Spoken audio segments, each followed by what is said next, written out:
जी students, चलते हैं question number 41 की तरफ और स्टेटमेंट उसकी पढ़ते हैं। Maximum work is done when force and displacement are. Maximum work कब होगा? जब फोर्स और डिस्प्लेसमेंट पैरेलल होंगे, एंटी पैरेलल होंगे, परपेंडिकुलर होंगे या बोथ ए एंड बी। देखिए यहाँ पे हम वर्क का पहले फॉर्मूला लिखेंगे, W is equal to f d cos theta. आप लोगों को बच्चे पहले भी बताया हुआ है कि भी क्वांटिटी हो और उसके अंदर कॉज या साइन फंक्शन आ जाए और आपसे पूछा जाए कि ये मैक्सिमम कब होगी, तो आपने फौरी बताना है कि जब कॉज और साइन की वैल्यू 1 होगी। अब देखिए कॉज की वैल्यू 1 कब होती है? जब कॉज के साथ 0 एंगल आता है, तो कॉज 0 आपके पास 1 होता है, तो वर्क मैक्सिमम होगा। अब क्वेश्चन ये है कि 0 एंगल कब आता है? जब दो चीज़ों की डायरेक्शन सेम होती है, जिसे हम पैरेलल भी कहते हैं। हम कहेंगे कि फोर्स और डिस्प्लेसमेंट जब पैरेलल होंगे तो आपका वर्क मैक्सिमम होगा। अब आपका जो ऑप्शन है वो ऑप्शन ए है। नंबर 42 की तरफ चले। When force and displacement are perpendicular to each other. जब फोर्स और डिस्प्लेसमेंट आपस में परपेंडिकुलर होते हैं, then work is equal to, फिर वर्क क्या होगा भाई? तो देखें, ये फोर्स है, लेट्स सपोज ये डिस्प्लेसमेंट है और दोनों के दरमियान एंगल कितना है? 90 है। तो फार्मूले पुट करेंगे एफ डी कॉस 90। अब आपको पता है कॉस 90 0 होता है। आपका वर्क क्या आ गया? 0 आ गया और आपका ऑप्शन सी है। क्वेश्चन नंबर 43 की तरफ चलें। Work done by force of friction is always. जो फोर्स ऑफ फ्रिक्शन है उससे वर्क क्या होता है? अब देखिएगा, जब फोर्स ऑफ फ्रिक्शन अप्लाई होती है, लेट्स सपोज ये आपके पास एक गाड़ी है, ये डिस्प्लेसमेंट इधर कवर कर रही है और फ्रिक्शन चाहती है कि डिस्प्लेसमेंट कवर ना करे, वो फोर्स पीछे की तरफ लगाती है। दोनों हो गए यहाँ पर एंटी पैरेलल। एंटी पैरेलल का मतलब है दोनों की डायरेक्शन ऑपोजिट है, वहाँ पे एंगल 180 डिग्री बनेगा। फॉर्मूला लगाते हैं वर्क का, एफ डी कॉस 180। अब कॉस 180 आपके पास -1 होता है, जिसकी वजह से आपका जो वर्क होता है वो नेगेटिव हो गया। आपका जो ऑप्शन है वो ऑप्शन सी है। क्वेश्चन नंबर 44 में आपसे पूछता है the area under force displacement graph. जब फोर्स डिस्प्लेसमेंट ग्राफ बनाते हैं उसके नीचे हमें एरिया मिलता है, वो किसकी वैल्यू देता है जी? पावर की, वर्क की, हीट की या एनर्जी की? तो सबसे पहले हम ग्राफ बनाना पड़ेगा ना, तो चले ग्राफ बनाते हैं हम। चलिए जी, हमने ग्राफ बना लिया। ये आपके पास डिस्प्लेसमेंट आ गया और ये आपके पास फोर्स आ गई। Let's suppose force is the constant और ये फोर्स लेट्स सपोज 4 न्यूटन है, तो ग्राफ इस तरह बनेगा। अब ये जो ग्राफ बन गया, ये आपके पास एक रेक्टेंगल बन गया। अब रेक्टेंगल का एरिया अगर हम फाइंड करें तो area is equal to length multiply by width. तब देखेंगे लेंथ में आपके पास क्या है? लेट्स सपोज ये फोर्स है और लेट्स सपोज ये विड्थ है और इसमें क्या आपके पास डिस्प्लेसमेंट है और ये तो भाई वर्क बन गया। तो इसका मतलब है ये ग्राफ हमें किसकी वैल्यू देगा? वर्क की वैल्यू देगा। तो आपका ऑप्शन बी है। क्वेश्चन नंबर 45 की तरफ चलते हैं। The dimensions of work. भाई डायमेंशंस फाइंड करने हैं वर्क के, तब कैसे फाइंड करेंगे? मैं आपको तरीका बताता हूँ, उस तरीके से फाइंड कीजिएगा। रट्टा लगाने की आपको जरूरत बिल्कुल भी नहीं है। यहाँ पे वर्क के यूनिट्स पता होने चाहिए। जस्ट आपको वर्क के जो यूनिट्स होते हैं वो होते हैं जाउल। जाउल होता है न्यूटन मीटर। न्यूटन की वैल्यू पुट करने किलोग्राम मीटर पर सेकंड स्क्वायर, और ये आपके पास मीटर। अब डायमेंशंस लिख लें, किलोग्राम के लिए m, मीटर के लिए l, सेकंड के लिए t और फिर मीटर के लिए l।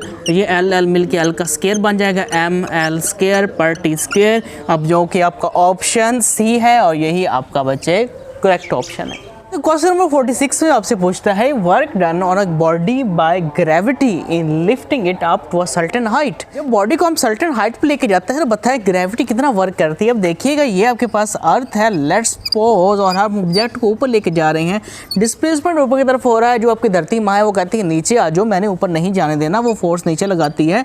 अब देखिए दोनों एक दूसरे के एंटी, और जब दोनों एक दूसरे के एंटी होते हैं दरमियान में एंगल 180 डिग्री होता है। और जब कॉस 180 डिग्री एंगल पुट करते हैं, हमने पीछे भी डिस्कस किया था, तो आंसर आपका नेगेटिव में आता है।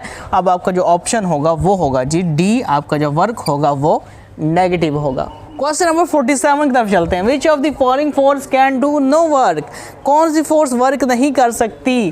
Frictional, gravitational, centripetal, elastic. बच्चे वर्क करने के लिए डिस्प्लेसमेंट को होना ज़रूरी है। जब फोर्स लगाएं और फोर्स की डायरेक्शन में डिस्प्लेसमेंट हो, हम कहेंगे वर्क हो रहा है, अदरवाइज वर्क नहीं हो रहा। अब आपके पास ये जो सेंट्रीपिटल फोर्स है ना, इसका काम सिर्फ क्या है? डायरेक्शन को चेंज करना। ये डिस्प्लेसमेंट कवर नहीं करवाती। कोई भी बॉडी या सर्कल में मूव कर रही है, सिर्फ क्या करती है? खींचने की कोशिश करती है, आ जाओ सेंटर की तरफ, आ जाओ सेंटर की तरफ, लेकिन वो आती नहीं है, सिर्फ कोशिश कर रही है। इसी कोशिश की वजह से बॉडी सर्कल में घूमती रहती है, लेकिन फोर्स की डायरेक्शन में मूव नहीं करती।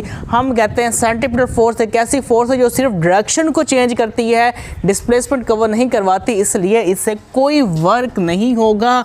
सिमिलरली इस जैसी एक और फोर्स भी है, उसे कहते हैं मैग्नेटिक फोर्स।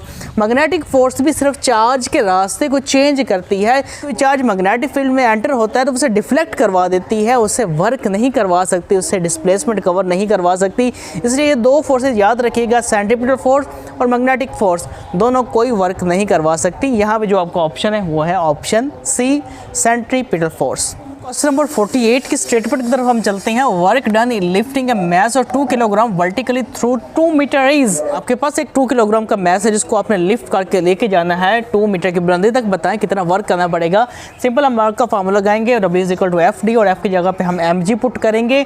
अब देखिएगा mg तब पुट करते हैं जब आपकी बॉडी नीचे से ऊपर जा रही है, ऊपर से नीचे आ रही है, क्योंकि वहाँ पे फोर्स ऑफ ग्रेविटी होती है जिसे वेट कहते हैं, और उसका फार्मूला होता है mg। मैस 2 है, g की वैल्यू 10 है और d की वैल्यू भी आपके पास 2 है जो कि गिवन है। अब इनको मल्टीप्लाई करेंगे, आपका आंसर आएगा 400। अब यहाँ पे तो 400 मौजूद नहीं है, सूरत हाल में आप इस तरह क्या करेंगे, 400 के जो करीब तरीन आंसर है उसको आप चूज करेंगे, जो कि हमारे पास है जी ऑप्शन बी। तो ये आपका करेक्ट ऑप्शन होगा। अब हमारा एग्जैक्ट आंसर क्यों नहीं आया, क्योंकि हमने जी की वैल्यू 9.8 नहीं ली, 10 ली है। 10 लेने से हमारी कैलकुलेशन आसान हो जाती है, इसलिए आप कभी भी 9.8 मत लीजिएगा बल्कि 10 लीजिएगा। उसके करीब तरीन वाला आंसर होगा वही आपका करेक्ट आंसर होगा। अब चलते हैं क्वेश्चन नंबर 49 की तरफ। Work done in lifting a body of weight W through height h against gravity is, बिल्कुल इसी का जर्नल MCQs आ गया। सिंपल वही फार्मूला लगाना है, F.D = FD cos theta.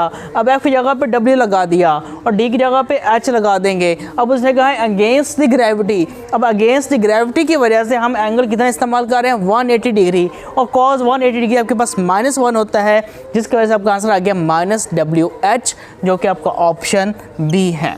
Number 15 की स्टेटमेंट आपके पास है time rate of doing work. इसका मतलब है कितने टाइम में कितना वर्क किया जाता है, वर्क बटा टाइम, जो कि हमारे पास होता है पावर। आपका ऑप्शन सी है, जो कि मैंने यहाँ पे फॉर्मूला लिखा है P = W/T। ये रेट ऑफ डूइंग वर्क है, काम करने की शरह भी कहते हैं।